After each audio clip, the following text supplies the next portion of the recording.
since we're coming to a finishing point on the inside, we're going to start doing some things on the outside, and one of these things that Doug's asked me to do is fix this headlight. So the headlights go up and down fine. The only problem is this one, you can see there's a chip right here and right here. It catches on the body of the Corvette. Let me show you what it does. I'll lower it down here a little bit. So you can see how it's been over and over. It catches right here on the body.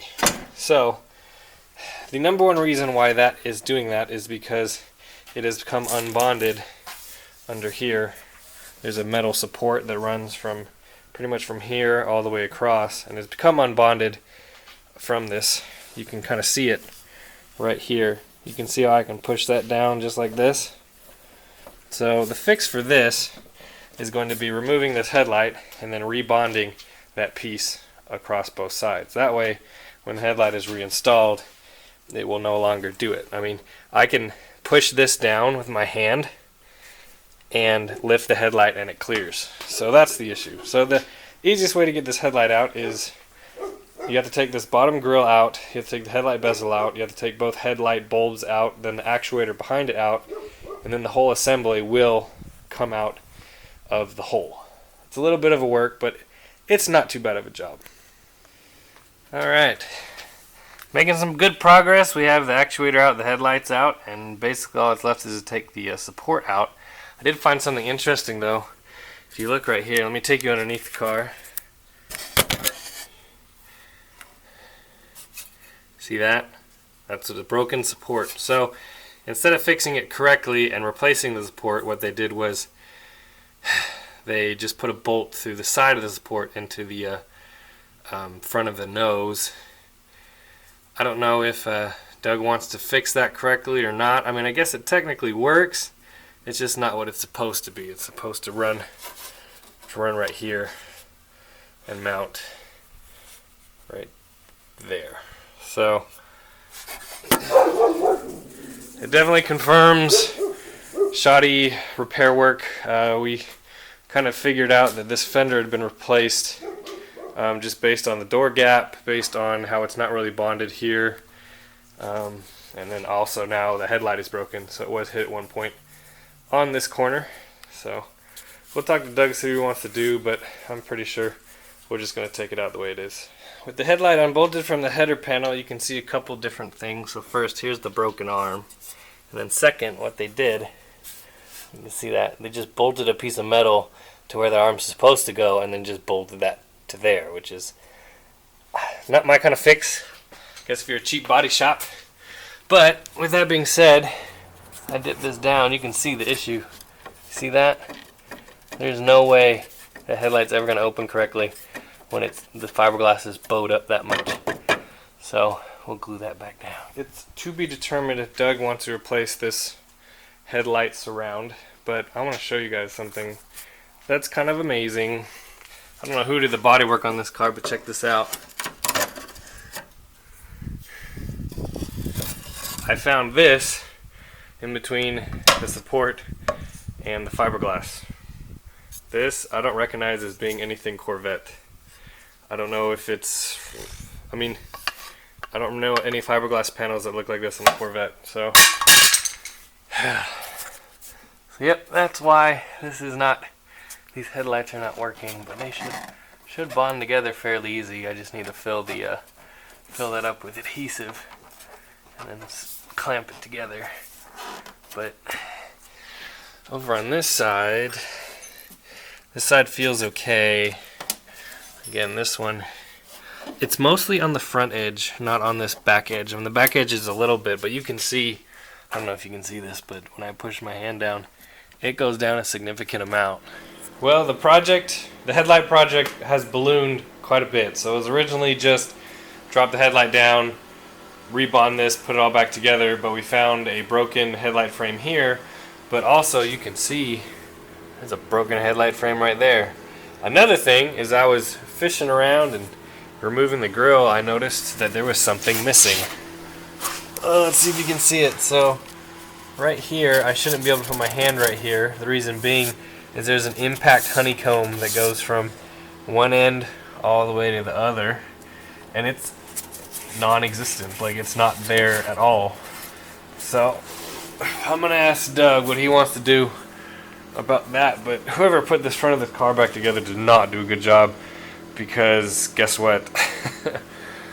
Nothing is back the way it's supposed to be. Not a single thing. Well, the major surgery is coming along little by little. I have the front bumper off.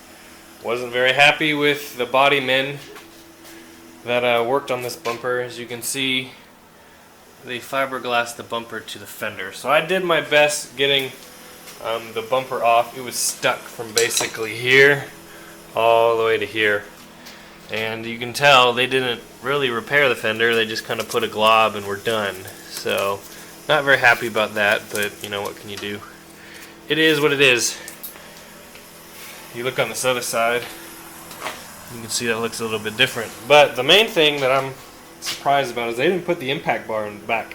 There's a big rubber honeycomb piece that's supposed to go in front, help with front end impact. It's completely gone. They either didn't have another one or they couldn't fit the bumper with that on it, so they didn't put it on. But guess what? I'm going to put it on, because that's what Doug wants me to do, and it'll be safer if he ever gets in a wreck in the car, and we don't want people to get hurt. Here's an example, and this is actually the one that will be going into Doug's car. So basically, it's a big rubber honeycomb piece and then a big license plate mounting piece. I mean, it's fairly substantial, but the thing is, it helps when your cars get hit. You see these cars get hit, and all that's left, all that gets damaged is the bumper. It's because they have this in it. Now, if his car got hit in the front without this, it would just crack all the way up the fenders and all that kind of stuff. And you know what? That's never a good idea. So we'll be taking this one off and we'll be putting it on his. I was not originally planning on showing the headlight frame install, since it's a pretty simple install, but after Eckler's broke one, they shipped out another one, and then the one that they shipped out, look at this. There's supposed to be 3 holes in the back. Basically, it holds this bracket. And as you can see, I'm trying to put the screws in, and there's threads in the middle hole, but no threads on the other 2. So now I have to take the time and tap these threads in the aluminum. And it's super annoying. The other one was perfectly fine. I don't know what's wrong with this one, but quality craftsmanship at its best. We are making progress. So this headlight, I'm kind of at a crossroads with it. So here's the problem. So this edge and this part right here have all been reworked in the past when the car was in a wreck. So as you notice, the gap isn't perfect. It's a lot wider at the top than it is at the bottom. In a perfect world, what you would have is a very even gap all the way around. I mean, you can just see how not straight this line is because of bodywork.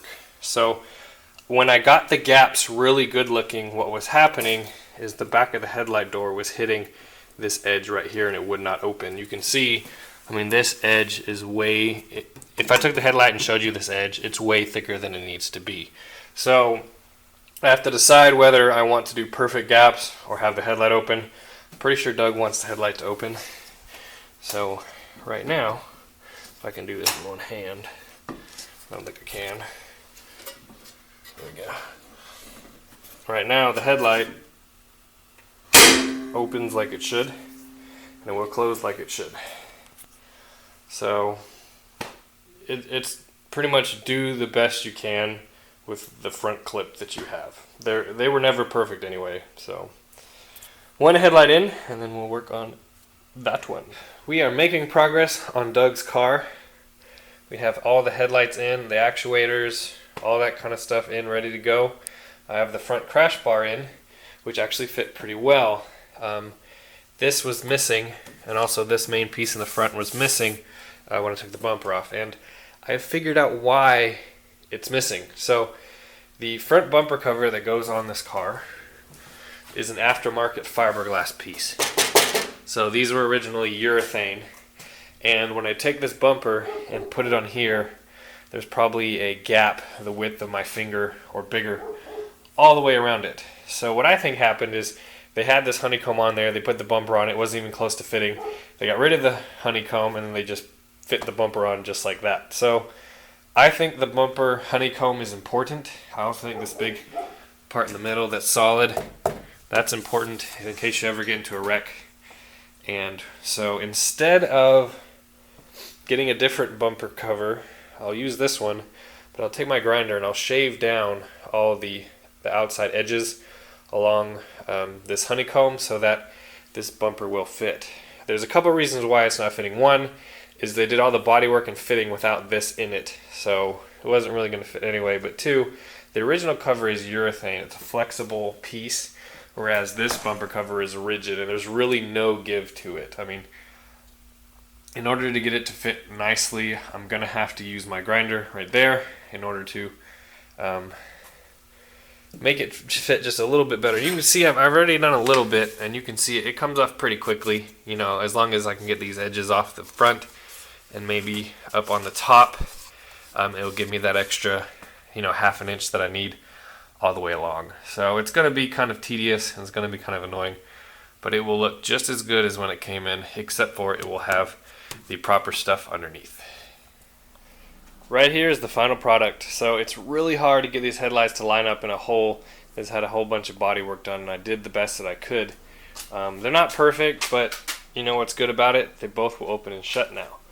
The other thing is that this bumper line was filled with paint pretty much from here all the way over, and now obviously I had to take the paint out in order to get the bumper to come off. So that line's not perfect, but again, it's what I can do with a fiberglass front bumper cover with the correct stuff underneath it, and then with a front clip that's been worked in the past. So, I mean, it looks a lot better, and the best part is that it's fixed correctly and it's safe. So now we can move on to some of the bubbiness that's underneath the hood. But that will be the next video.